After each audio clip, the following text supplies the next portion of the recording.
So hello everyone, welcome to EduTap, and guys, welcome to your other important session of Top PIB News, that is catering to our syllabus of economic and social issues.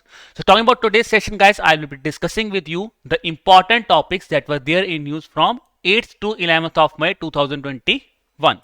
So guys, before proceeding with the session, kindly subscribe to the YouTube channel so that you could get all the latest updates about any changes in examination, anything that is been updated, or of anything regarding updation about our courses. You could have a look at the YouTube channel. To get the access of the PDF, guys, kindly subscribe to the Telegram channel, the link for which is given in the description below. Then guys, we are joining you daily with our daily exam booster series, and for ESI current affairs you could join me on Wednesday and Saturday at 8 am. Then guys, talking about our revision masters, so Mr. Vishak, so he has provided us the information about priority sector lending. Okay, then the information I have asked you about the national policy on biofuels also. So for both these informations, Vishak has given the answer. Then talking about the topics of the day, guys. So first important topic that we'll be discussing with you is about NFRA, National Financial Reporting Authority. Very important topic, guys, for ESI perspective as well as for your finance perspective. For both perspective, this topic is very much important. Then the other two importants are regarding the COVID immunity thing, that is immunity boosting the steps government is taking. So first are the Ayush 64 and Kabasura Kudineer. The next important initiative is 2-deoxy-D-glucose, the drug that is there in news. So we will be discussing about that. And we have discussed about the important measures that RBI governor has announced for COVID. So we have discussed a detailed analysis of that in the previous session. You could have a look at that specific video also. Now, let's start with the first topic of the day. And the first news that was there in PIB was the publication of provisional database for the companies which are under the ambit of NFRA. So now guys, the Ministry of Corporate Affairs, they have informed that for the year 2020, a provisional database regarding the accurate information about companies and their auditors. So companies along with their auditors, the proper information will be shared, a proper database will be set up, will be formed by NFRA. Now for this purpose, what NFRA has done is, guys, NFRA, they have engaged with the Corporate Data Management Division of Ministry of Corporate Affairs, and they have also engaged with the recognized stock exchanges in India so that they could have the proper identification and verification of the companies, as well as they could reconcile the data such as company identification number. Very important from company perspective are their identification number. So this is important. Then now 2020 database will be set up. But if I talk about the database for 2019, so for that purpose, the provisional database was set up on 31st of March 2019, which simply says there will be 6,500 companies, out of which there are around 5,300 listed companies and 1,000 unlisted companies. The database is also catering to information regarding the insurance and banking companies as well as the auditors, those are associated with the companies, whether listed, unlisted, or this insurance and banking companies. Now guys, this is the information that was there in PIB. But for us, very important is this NFRA. What is this NFRA? So we know NFRA, it is a regulatory body. When I talk about regulatory body, it will be set up under some section of Companies Act. So the section is, yes, it is set up under section 132 of the Companies Act for 2013. Now guys, for remembering the functions, I will be discussing with you a small story or a small line we will be set up. The important thing is, when I talk about any kind of standards, the first important is we should have a proper recommendation of the standards. We should form a proper standard, that is recommendation, standardization, so that could be approved. That is the first thing. Then I have set up a standard. Now what I need is proper monitoring of that standard, whether those standards are proper monitored, whether those standards are properly enforced, that I have to keep in that thing. Now after monitoring and enforcing, the purpose of me of forming this standard is whether they are providing you quality of services or not. Now this is based on this story. Let's now discuss these functions. The first is, I have discussed with you recommendations of accounting standards and policies which would be adopted by the companies which are getting the approval from central government. Then second thing I've discussed with you, we need a proper monitoring and enforcing of these compliances. Then the other important is the quality of services, whether they are providing the proper of quality of services to the professions, like to the auditors, whether they are getting the proper quality of services by these standards. So this is about the function of this thing. Now if I talk about this keyword accounting standards, so guys, when I talk about the in the month of April, very important thing regarding accounting standard was there in news, that is ICAI. They have set up some standards for the non company entities. So for non-company entities, some new standards have been set up by ICAI that you should again have a proper look. So try to revise that standards also. Okay, that will be your homework for the day. Then the very important thing after understanding these functions is the applicability, where these rules will be applicable. That is very much important for us now. The applicability of the rules are, that is the rules that were set up in the year 2018. Now they will be set up for both for Indian companies and to the foreign companies. Very important. See the provisional database that was set up. We have discussed total 6,500 companies. 5,300 are listed companies. Now what are the listed companies under these rules? The listed companies is any Indian company which is listed whether in any stock exchange in India or outside India. That company will be listed, that will be applicable under the NFRA rule.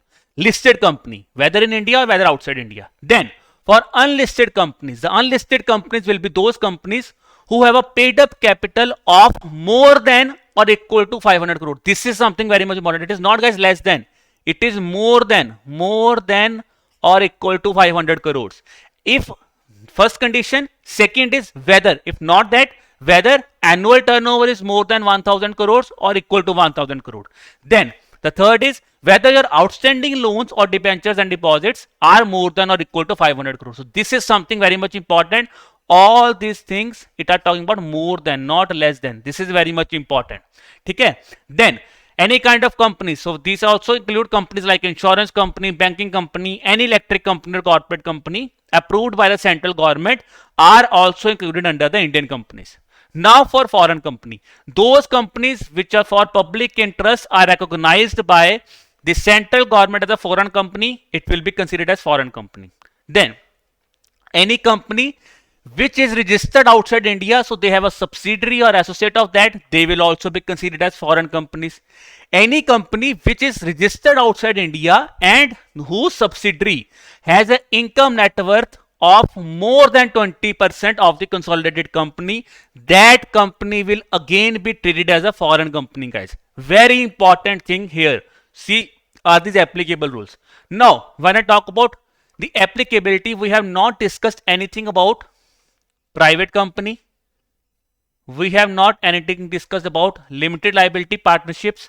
So, which simply means where it will not be applicable. It will not be applicable to private companies, to limited liability partnerships, or those and any unlisted companies which have a turnover, deposit, debenture, anything less than the thing that has been prescribed under the applicability rules. So this data, this flow chart is very, very important for you guys.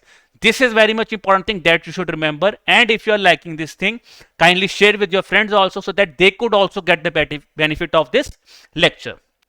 Now, talking about the other important news, that is now let's move to the COVID measures. So we have discussed the financing authority. Let's discuss about COVID thing that is being highlighted in the India.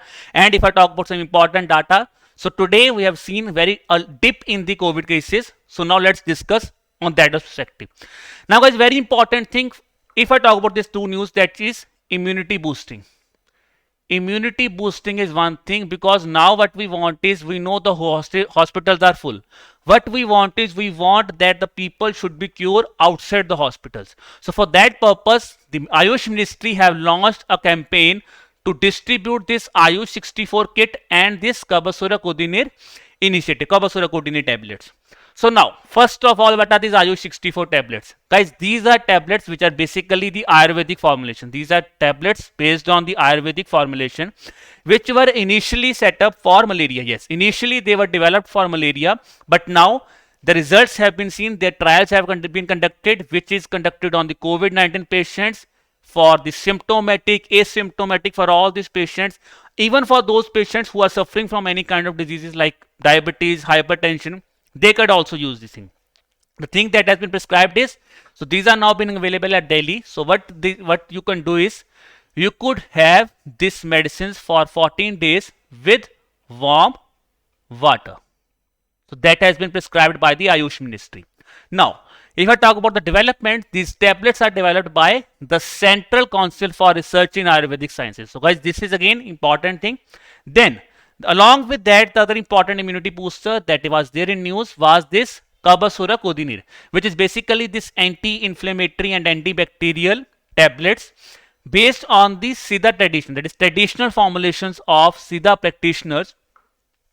Basically, it is focusing, it will be managing your respiratory health. Yes, it will be relieving the symptoms which are associated with respiratory health. For that purpose, this thing could be taken by the people. So now, see, this is what thing.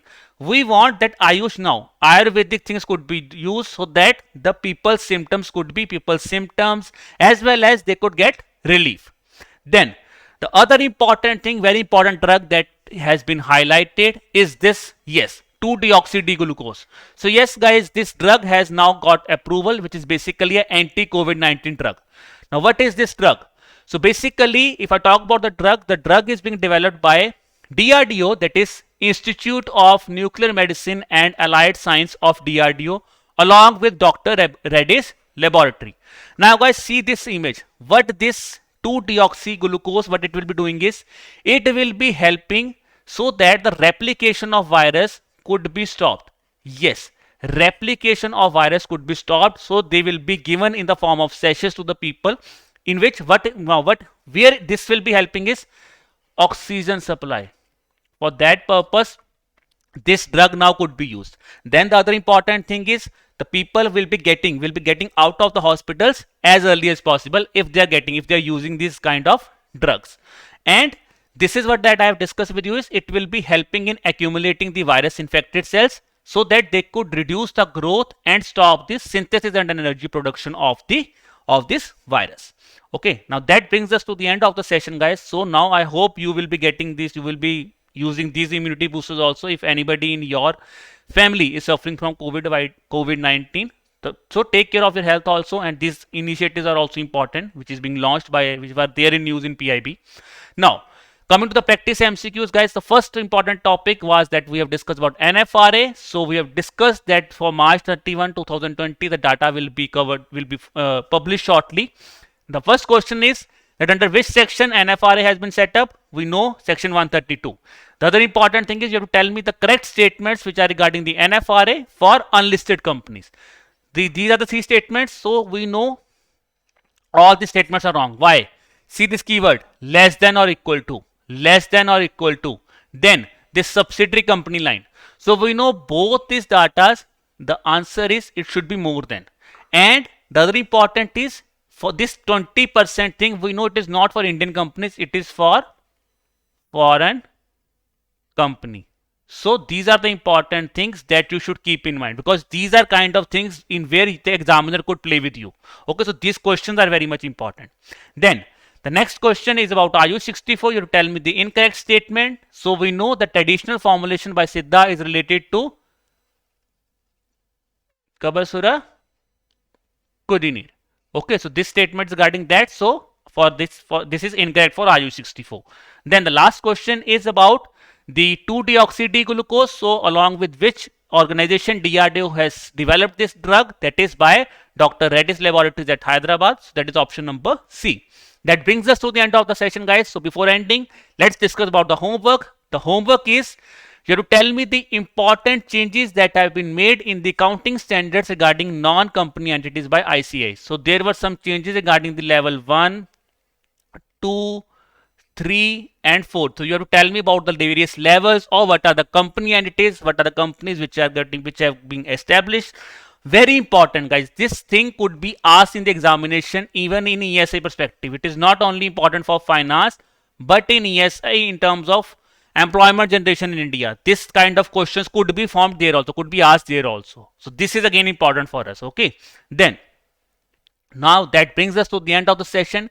If you have any kind of suggestion, or you want any kind of query, or you want to get you want to ask me any query, so you could drop me an email at hello@edutab.co.in. You could even place us a call. Our mobile number is 81462 07241. So I hope guys the lecture is fruitful for you. So keep learning. Bye bye.